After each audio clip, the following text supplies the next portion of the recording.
Thank you for inviting me to Thailand, and I think I'm very honored to be following so many distinguished speakers.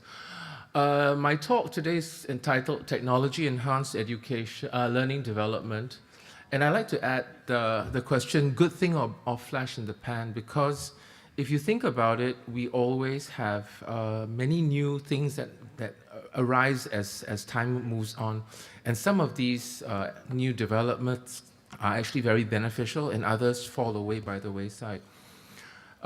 This is a picture I took in Ayutthaya on my last trip. So I'd like to say to all of you, "Khop kun thi chun phom ma krung thep." I hope that is okay. I practiced it 10 times last night.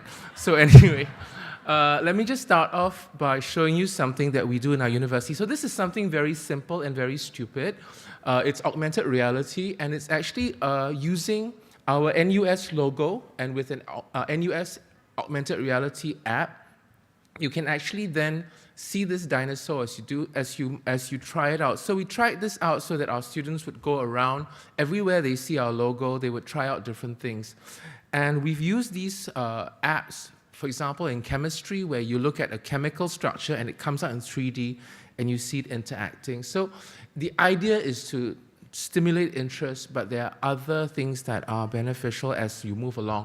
So I'll show you more examples in a while. This is just to trigger your interest. Now, many of my friends are Luddites, and they think that technology is absolutely useless. But as you can see here, sometimes you need to embrace technology or risk being extinct. On the other hand, as in a world where you have so many tech devices, it can actually be very overwhelming. For those of you who remember mobile telephones like this, it's really amazing how far they've come. I mean, everyone in Singapore is anticipating the launch of the iPhone 10. It sold out within 3 hours of its launch 2 days ago. I know because I tried to get one and couldn't. And if you think about it, it's it's a good and a bad thing. I mean, if you've got teenage children, you realize that at your dining table, the kids are always on the phone, playing games, talking to each other. You don't even talk to each other face to face. Instead, you WhatsApp your siblings. So life can be very good with technology, but it can be very bad as well. And in fact, if you think about it, technology, social media, things like smartphones can make us all very isolated. We may be in a crowd, but we're all living in a world of our own. The other thing about it is that you don't appreciate what's going on. This is actually a picture of the Queen going past in London, and everybody, instead of looking at her going by, was taking out their smartphones and recording the event. And if you think about it, that's exactly how many of us live our lives now. In my university, all the students come up at the end of it, and either they want to do a selfie or they ask you questions and say, "Don't worry, I'll WhatsApp you later." I mean, I find it very ironic that in an age when we're trying to push communications, we're losing that common touch, that personal touch. The lady is circled there for a reason. She's perhaps one of the older generation who did not really embrace technology. And in fact, it's something that is dividing the grandchildren and grandparents now. But in a way, sometimes you get kids teaching their grandparents to use the smartphone. Now, I was reminded of how important this technology is on a recent trip to China, which I'll show you a little bit later. But in China, if you don't have, even if you have cash and a credit card, you can't buy anything. You go to a vending machine, you go to any grocery store, and you can't pay cash. You can only use their WeChat or Alipay app. And if you're not from China, you can't get your credit card registered. So I walked around the whole day for the 4 days I was there, begging people to take money. Instead, I would have to get my friends to buy things for me, and I felt so miserable and lost. So I'll tell you that there are many life-changing apps ahead. And although I would say that a lot of this is something you'd embrace, sometimes technology is not quite so wonderful, and you need to ask yourself, do we really need these apps? One of the things that people are very worried about is how technology is destroying jobs of the future. Now, there are predictions in many OECD websites. They've got all these articles coming out saying that if you work in this job, chances are in 20 years you're going to become obsolete. This, for example, is what you see in a hotel now. The robot comes up to you, delivers your item, you pick it up, you thank the robot, and it goes away. In fact, in Singapore, some of our hawker centers have robots that clear your dishes for you. You put it in and it goes away. And I find it so ridiculous and so impersonal now that everywhere you go, you have all these items that bring your life maybe a little bit better in that you can remove some of the more mundane jobs, but it takes away the human element, and that's what is very bad. Now, one of the things people talk about when you talk about these smart technology, all these apps, is the phenomenon of disintermediation. What does that mean? It means you remove the intermediary. So think about the apps that you might be using now, Uber and Lyft or Grab. You might be using Google Maps or Waze to go around. You might be buying music of Spotify or iTunes. You might be watching videos on YouTube or Netflix. You might be ordering your food online. In fact, just now while I was waiting, I ordered food for my family in Singapore using a Food Panda app because I'm not at home and I don't want my mother who's aged to have to depend on my maid, so I actually order food sometimes just to make her happy. And then, of course, you've got other things there like Trivago. And which of us does not use Instagram or Facebook? Even my 85-year-old mother can WhatsApp chat me. So life has become a lot easier with all these different apps. If you're a taxi driver, though, maybe these apps aren't so good because Uber has removed many jobs from the taxi industry. Now, they say that Uber is life-changing, but if you think about it, it hasn't really changed things that much. In China, and in fact in Singapore, and now I see in Thailand with, is it called Pun Pun? You have all these bike apps where you download an app, you pay with your credit card or with cash, and you can then unlock a bicycle. But this has brought about a very unattractive phenomenon. In Singapore, as in China, you see bicycles lying on the road everywhere, and it's really irritating. But it has made life easier. You can get off a bus and take a bicycle to go home. So I think one of the things about technology is how it has made our lives interesting and made it more convenient. This was a ride I took a couple of days ago. I was trying to get to a meeting, and you see that along the way, there were 3 jams, and it made me very, very late for my meeting, even though I tried not to be. The other thing about this slide, though, is that if you think about it, how do you know where the jams are? How do you know where the shortest routes are? It's because you are using crowdsourcing of information. As you drive, the app picks up that you are stuck in traffic, and then with all the multiple people using the app, you realize that there is a jam in this part of the road, there is or there is a free part of the road somewhere else. And in Bangkok, I think it's very useful to have an app that tells you where there are jams. Although from my experience yesterday, I think the whole thing would be red. So in my job in university, I supervise, or rather I oversee a grant committee where we give out grants for technology. And actually, one of the engineering professors came up to me and said, I dream of building an eye in the sky. And that's exactly what many people already have. If you think about going to London, if you walk along the streets, you see cameras everywhere. You have Google Maps. It actually sees where you are at any one point in time. And actually, the worry now is how much of this crowdsourcing is just useful and acceptable, and how much of it is invasive and intrusive. So I was telling you about China and my trip there. This is how bad it is now. This woman is in a taxi, in a car, and a beggar comes up to her and she says, I'm sorry, I've got no cash. And he takes out a QR code. So this is exactly what happens. And in fact, my friends in China were telling me that now at Chinese New Year, they don't give red packets. They only pay money to their nephews and nieces. Where's the fun in that? I mean, it makes life so miserable. The thing, though, is that with technology, with kids, everything is intuitive. I mean, how many of you buy a device and need to read the booklet that comes with your camera or whatever? No, you can just do it intuitively now. So, kids can pick up an iPad or an iPhone or a Samsung phone and start using it without even thinking because it's now intuitive. I used to joke because in the past, I had a video of a kid going to a TV set and swiping the TV set. But that's now real because any TV set you buy can actually be interactive. This is one of the most horrible people in the world. If any of you have watched the Kardashians, they're now ubiquitous. Wherever you go, you see Keeping Up with the Kardashians or whatever other stupid show they're involved in, and I find them very irritating. So this kind of culture is now very pervasive. Wherever you go, these people are everywhere. Because of phenomenon of social media, they are in our lives. The other very irritating person in this world who's actually pervaded society as a result of smart devices is this orange pumpkin. So if any of you are American in the crowd, forgive me for insulting your president, but God. Anyway, I mean, he has used Twitter as a means of reaching out to his base, and because of people like him, because of the phenomenon of smart media, crowdsourcing, you've got things like fake news that have resulted in his election. This is a word cloud, and if you think about it, this is what we look out for in medicine when we talk about games. People talk about serious gaming, the need for training, validity. The fun element is always talked about and how useful it is, but you need to ask yourself, is it really necessary?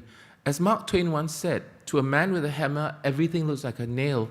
And now I find that as I administer this fun, it's very irritating because people come up to me with these ridiculous projects that are very tech, but not very based on or predicated on learning outcomes. I want to know how this helps the student to learn better, not that it's cool and fun.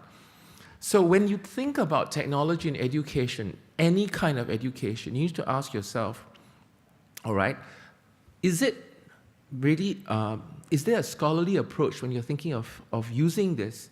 Are there sound pedagogical principles? Are you thinking of the learning outcomes, and is it evidence-based? One of the earlier speakers, one of the ministers was talking about evidence.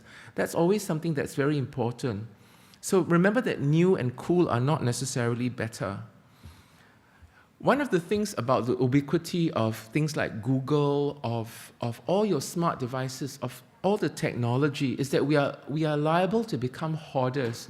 You can go on Google, and how many of you actually go on Google to learn one thing and stick to that one thing you want to learn?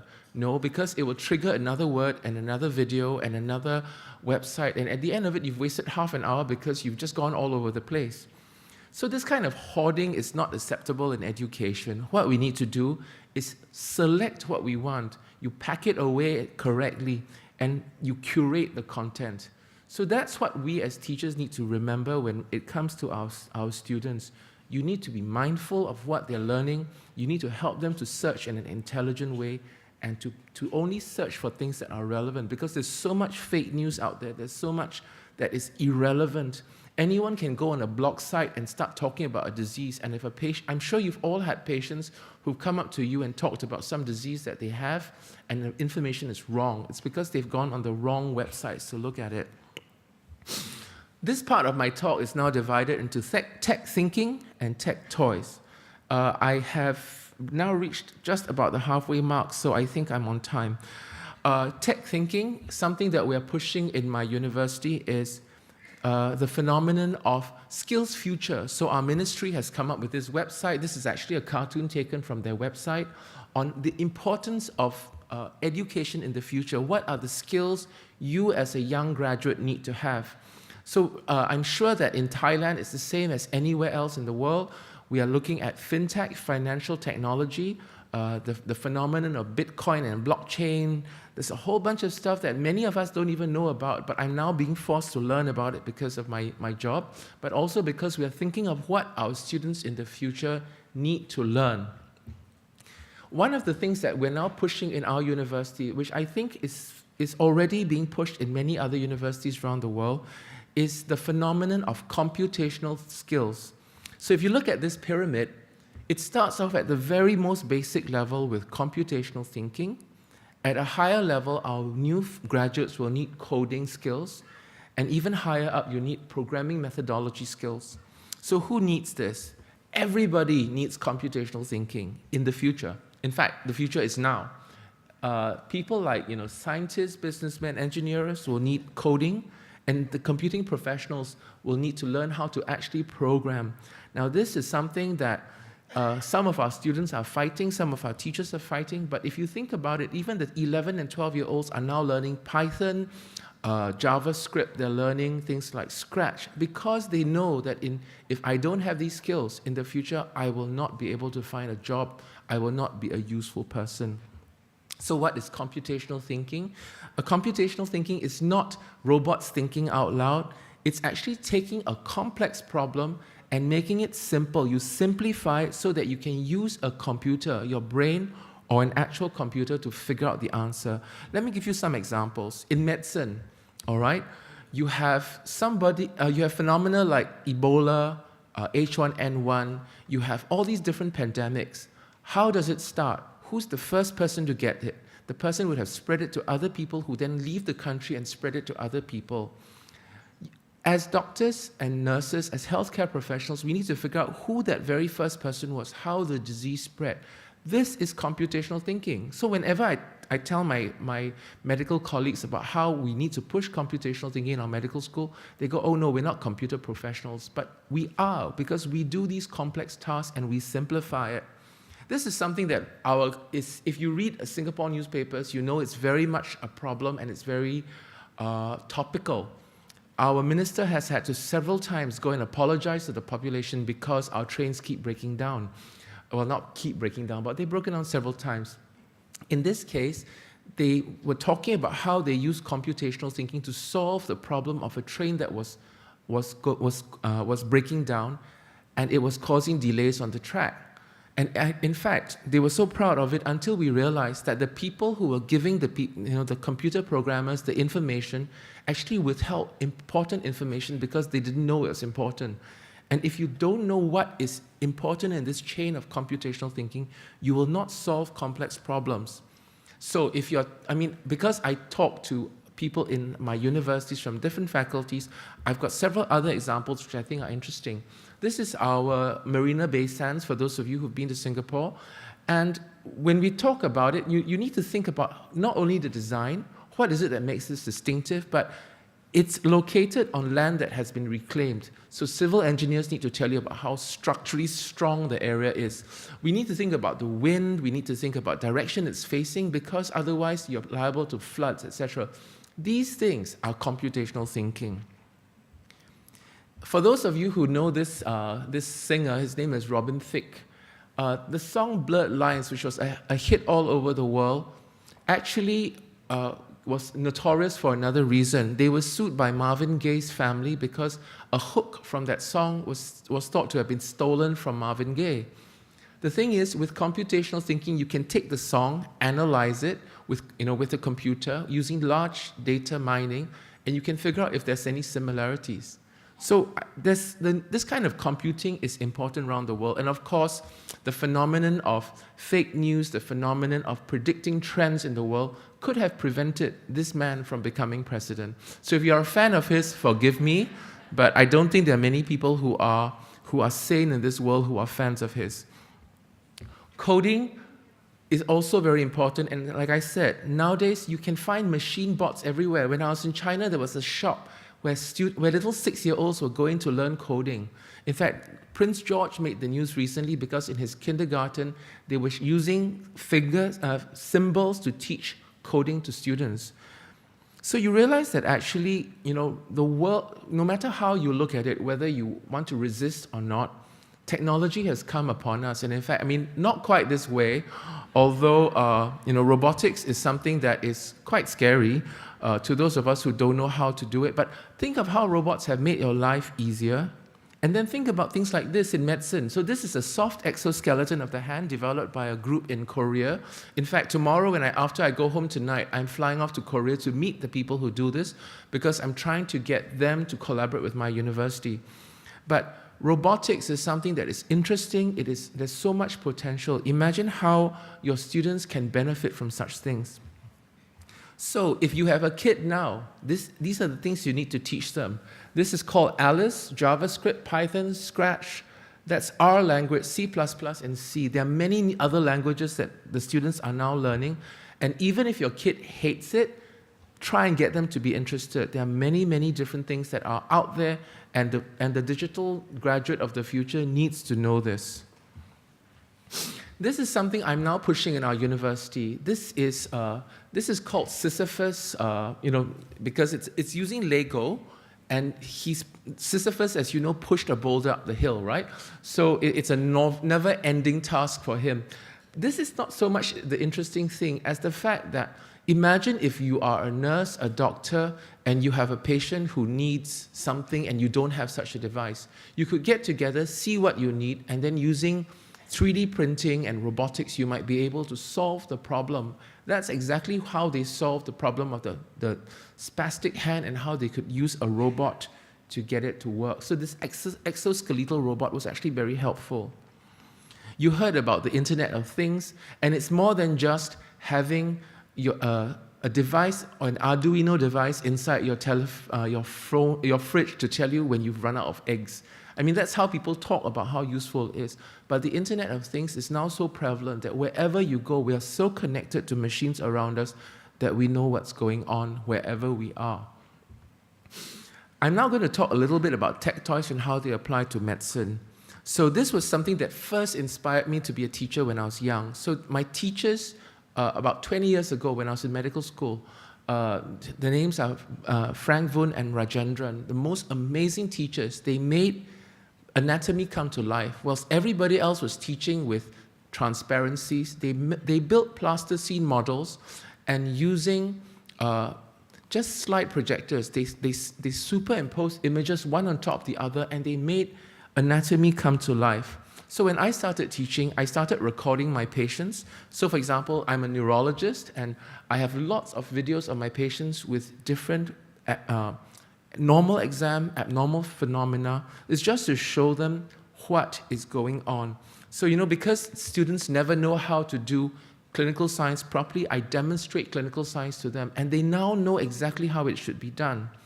The other thing about it is that you can have unusual conditions. This is a very rare condition. There are only a few people in the world with it. It's called episodic ataxia. It's migraine associated with episodes of ataxia. It's easily treated. You treat it with acetazolamide. And in fact, at most other times she's normal. It's only when she has these attacks that she becomes like this. So her sister happened to be in the room, took out her mobile phone and recorded this for me, and then sent it to me so that my students now, even if they ever see a patient with ataxia, the first question they ask is it always there, or is it just on occasion? Such things are very useful for us. Now, phenomena like video blogs, etc. Even New England Journal of Medicine has videos now online. So the fact that these things are so ubiquitous, it enables us to practice medicine better. My patients, in fact, so I'm a Parkinsonologist and movement disorder specialist. My patients will actually videotape themselves and tell me, this is how I feel now, what is the problem? Then I look at the video and I'll tell them, don't worry, this is, you're off or you're dyskinetic, and I send them a change in their medicine schedules. So even in our daily lives, technology is helping us. This is actually something that is already present in Singapore, and I'm sure in Bangkok as well. You can go shopping, stand in front of a camera, and it actually will take all these things, you select them, and it puts it in front of you so that you can see what the clothes look like instead of just going to the changing room to try them. This is augmented reality. So a picture of an engine, but it comes to life in 3D on your device. So what I showed you earlier, this is how you would apply it. If you're an engineer, if you're a chemist, you might show chemical reactions. If you are a doctor, you might show some phenomenon that you can't otherwise show. All right, so I'm going to show you some other things. This is actually quite an old video which I made about 5 or 6 years ago. But if you think about it, even for anatomy, you can use a desktop dissector and you can do a dissection in almost 3D. But this is very old technology, all right? It's not even that wonderful. And in fact, for those of you who've heard of things like the immersive cave, which is actually now very common, you can go into a dark room, and then using that, you can actually make yourself transported into an airplane. You can go and explore an engine. In Singapore, we use this for oil rigs. People who are doing marine engineering enter a virtual oil rig, and they start to identify problems within the rig. So things like this are now here. In fact, we had a professor who had overspent his budget, and he said, "Oh, I want to wow the students." And I told him, I'm sorry, but the students aren't wowed anymore. You can go to any gaming shop and you can see all these things. So nobody's wowed. You need to know what is the reason that you're doing this.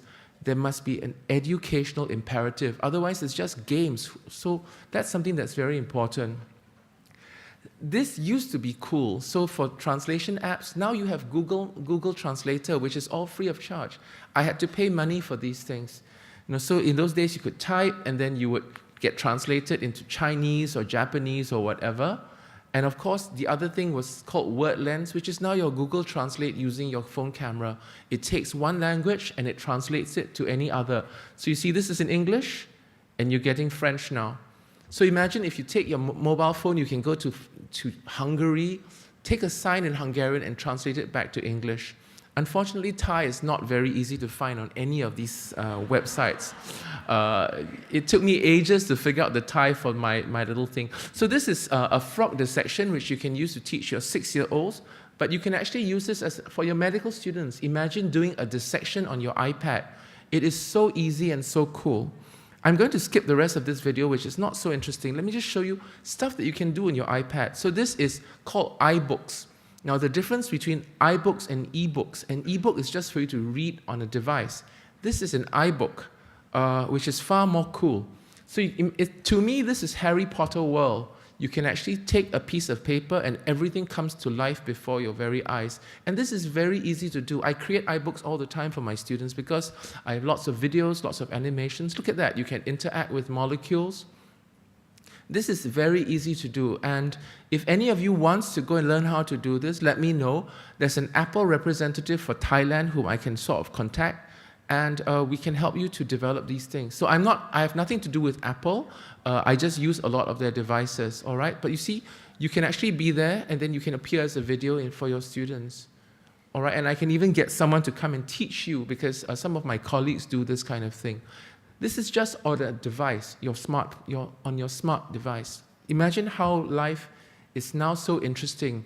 I remember as a medical student going to the medical library, getting an index medicus, searching for the relevant references, and then going to another a book stack to get the relevant articles I wanted, and then photocopy them. Now everything is available as a PDF.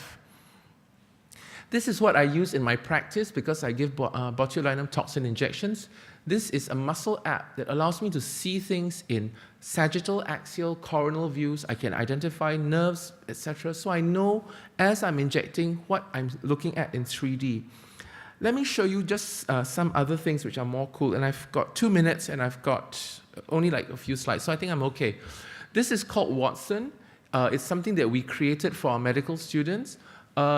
You have videos from YouTube because I just didn't have the energy to videotape my patients doing it. And then there was also the issue of privacy and confidentiality. So I identified conditions like this. So this lady, Catherine Hepburn, has essential tremors. And you ask questions of the students, what are these? You show other examples. They then go on to look at other examples of videos. You can stop and start different parts of the whole video. As they answer question, it takes them on to other parts of this scenario, which is, what else could this be? What differential diagnoses would you like to see? Examples of patients like that, etc. So I'm not going to waste time. I'll just move on to this. This is my first collaboration with Carnegie Mellon University. So in this one, we actually had digitized, so this is an app that we created called the Paces Game.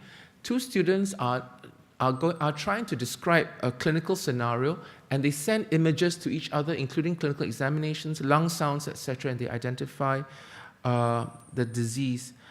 Can I have a few more, like 2 minutes extra? Is that okay? Sorry, I thought I was on time, but apparently I'm not. I just want to show you the relevant bits. So this is something we created with Carnegie Mellon University. It's called Cyclopia.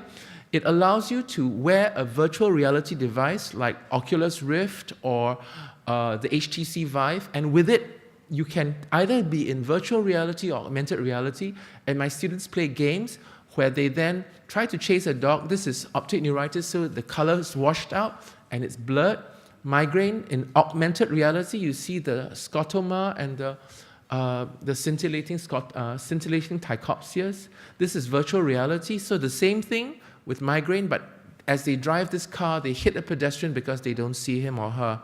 This is a constricted visual field, and this is, of course, color blindness. So my patients who had tried this out said, this is what my family goes through because they're colorblind, and my students can finally appreciate this. This is something else we created with Carnegie Mellon. This is using a HoloLens. And you see there at the top, the girl is interacting with Abe, the tummy dummy and abdominal mannequin that we designed for the university. And as she interacts with that, she interacts in virtual space with an avatar, and it then can show you the different parts of the disease, the different phenomena that you have in abdominal condition, caput medusae, you see some ecchymosis, spider nevi, jaundice. And what is interesting to me is that as she palpates, because the students always tell me, when I palpate, I feel lumps, I don't know what's inside.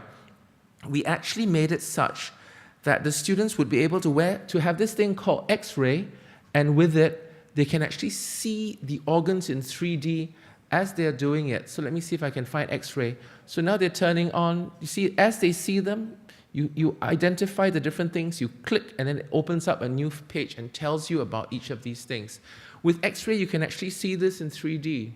In addition, you can actually take this in 3D, blow it up to the size of this room, and walk into a liver, walk within the vessels. Two more things I want to show you. This is the trip I took to China.